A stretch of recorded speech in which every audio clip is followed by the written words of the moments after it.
बढ़ते हैं आगे। अब इंडेक्स पर स्ट्रैटेजी के बाद वक्त है कि आज के लिए बड़े ट्रिगर्स आपके लिए कौन से जिन्हें आपको ध्यान रखना है और साथ ही कहाँ बिजनेस अपडेट्स जा रही हुए हैं। जानवी हमारे साथ बनी हुई हैं तमाम सारी डिटेल्स लेकर। जानवी मॉर्निंग, पहले तो बिजनेस अपडेट से ही शुरू करें। बिल्कुल, गुड मॉर्निंग। बिजनेस अपडेट से शुरू करें। काफ़ी बैंक्स के और देखिए रिटेल कंपनीज के जो है वो बिजनेस अपडेट्स आए, तो वहाँ पर एक नज़र है। सबसे पहले पीएनबी, चाहे देखें तो ग्लोबल और जो डोमेस्टिक दोनों ही बिजनेस ग्रोथ है काफ़ी अच्छी आई है। Q1 में ग्लोबल बिजनेस 11.5% से बढ़कर लगभग 27.2 लाख करोड़ पर आया है, तो काफ़ी अच्छा वहाँ पे ग्लोबल बिजनेस ग्रोथ है। अगर घरेलू डिपॉजिट ग्रोथ की बात करें तो वो भी लगभग 12.2% बढ़कर 15.37 लाख करोड़ के पास आया है, तो काफ़ी वहाँ पर भी डिपॉजिट ग्रोथ में भी बढ़ती हुई दिखी है। Q1 में ग्लोबल क्रेडिट डिपॉजिट रेशियो जो है वो 71.2% पे निकल के आया है। इंडियन बैंक में अगर देखें तो Q1 में जो कुल बिजनेस था वो 10.2% बढ़कर लगभग 13.4 लाख करोड़ पे आ चुका है, तो वहाँ और साथ साथ जो कुल डिपॉजिट्स है 9.3% बढ़ के 7.5 लाख करोड़ पे आया है, और कुल जो ग्रॉस एडवांसेस है वो 11.3% से बढ़कर अगर देखें तो 6 लाख करोड़ पे आता हुआ दिखा, तो काफ़ी अच्छा अपडेट इंडियन बैंक की तरफ से आया है। सीएसबी बैंक की अगर बात करें तो टोटल डिपॉजिट जो ग्रोथ रेट है वो 20% से बढ़कर 35,990 करोड़ पे आया है। वही कासा डिपॉजिट भी करीबन 14% बढ़ा है इस तिमाही में। अगर कंपनी के कुल ग्रॉस एडवांसेस की अगर बात करें तो वो 32% बढ़ के लगभग 33,142 करोड़ के पास आता हुआ दिखा है। हिंदुस्तान जिंक के अगर देखें तो Q1 के जो प्रोडक्शन अपडेट्स है वो कंपनी ने जारी करे, जिसमें उनका कहना है कि जो माइंड मेटल प्रोडक्शन है वो 1% बढ़ा है। वही सेलेबल मेटल है वो 6% गिरा है इस तिमाही में, 2.5 लाख टन के पास आता हुआ दिखा है। रिफाइंड जिंक प्रोडक्शन का भी अगर देखें तो 4% वहाँ पे घटता हुआ दिखा है। एवेन्यू सुपरमार्ट्स का अगर Q1 अपडेट की बात करें तो 30 जून तक जो स्टैंड अलोन आए कंपनी की उसमें लगभग 16% की बढ़त आई है।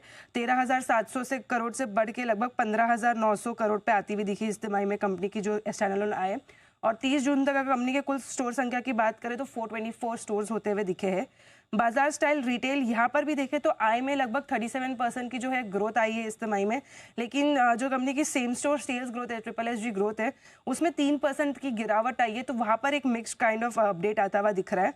V2 रिटेल अगर अंत में देखें तो स्टैंड अलोन आय जो है वो 51% बढ़कर आई है, जिसमें जो सेम स्टोर सेल्स ग्रोथ है वो 5% रहा है। तो जो इस बार हम देख रहे हैं कि रिटेल कंपनीज में जो SSG ग्रोथ है वो काफ़ी फ्लैटिश आती हुई दिख रही है। Okay, all right. तो ये तो तमाम सारे बिजनेस अपडेट्स हुए। अब आज के लिए बड़े ट्रिगर्स और साथ ही स्टॉक्स बताएं जो एक्शन में हो सकते हैं। अगर आज के ट्रिगर्स से शुरुआत करें तो कॉनकॉर्ड ड्रग्स जो हाल ही की लिस्टेड कंपनी है, इसकी बोर्ड मीटिंग में फंड जुटाने पर विचार करती हुई दिखेगी कंपनी। सिमेंस एनर्जी हाल ही की लिस्टेड है, लिस्टिंग पे कंपनी T2T सेगमेंट में थी और आज वो रोलिंग सेगमेंट में ट्रांसफर होती हुई दिखेगी, तो कंपनी का जो प्राइस बैंड है वो भी रिवाइज होगा। इथॉस का आज जो राइट्स इशू है वो बंद होगा। IPO के हिसाब से देखें तो इंडो गल्फ क्रॉप साइंसेज, इस IPO का आज लिस्टिंग है, तो कुल सब्सक्रिप्शन देखें तो 27 गुना जो है ये IPO सब्सक्राइब हुआ था। एक्स डेट है VST इंडस्ट्रीज की फाइनल डिविडेंड की 10 रुपए की। ग्लोबल हिसाब से देखें तो मार्केट US में आज अर्ली क्लोज है इंडिपेंडेंस डे के मौके पे, और साथ साथ देखें तो जॉब्स डेटा भी आज जून का आंकड़ा आता हुआ दिखेगा US में। और यूरोप जो है अपना account of non monetary policy meeting जो है वो भी पब्लिश करता हुआ दिखेगा। खबरों पे आए तो सबसे पहले आज काफ़ी टाइम बाद एक ब्लॉक डील हो रही है नाइका में, कर लगभग 1200 करोड़ की जो है ये डील होती हुई दिखेगी। जो कंपनी में अर्ली इन्वेस्टर्स थे बंगा फैमिली, वो करीबन 2.1% स्टेक बेचेंगे। ओवरऑल अभी देखें तो कंपनी में उनकी 5% की जो है वो हिस्सेदारी है।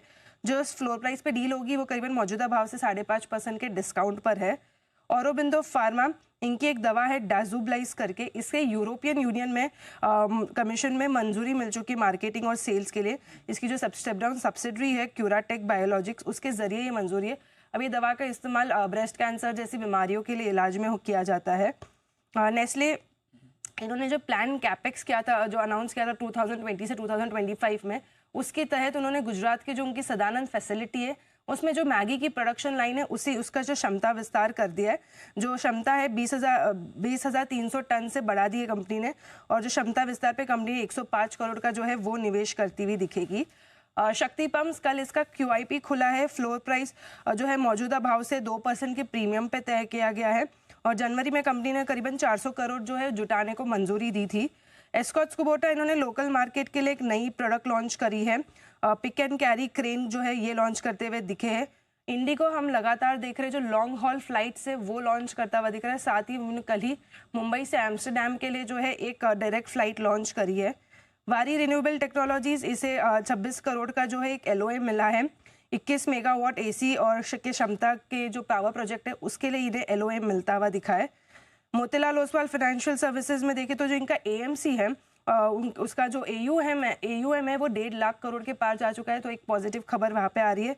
और अंत में देखें तो GMR एयरपोर्ट्स, इनके लिए एक पॉजिटिव खबर आई है क्योंकि काफ़ी टाइम से जो एरा में GMR के जो पक्ष में जो है TD SAT ने एक बड़ा फैसला सुनाया कि एरा की जो रेट है, जो गवर्नमेंट रेट्स है एयरपोर्ट्स की, उसको जो वापस रीऑर्गेनाइजेशन करने के लिए दिया था, उसके खिलाफ जो है अब जो ट्रिब्यूनल ने फैसला सुना दिया है, तो पॉजिटिव खबर आती हुई दिख रही है GMR एयरपोर्ट्स के लिए।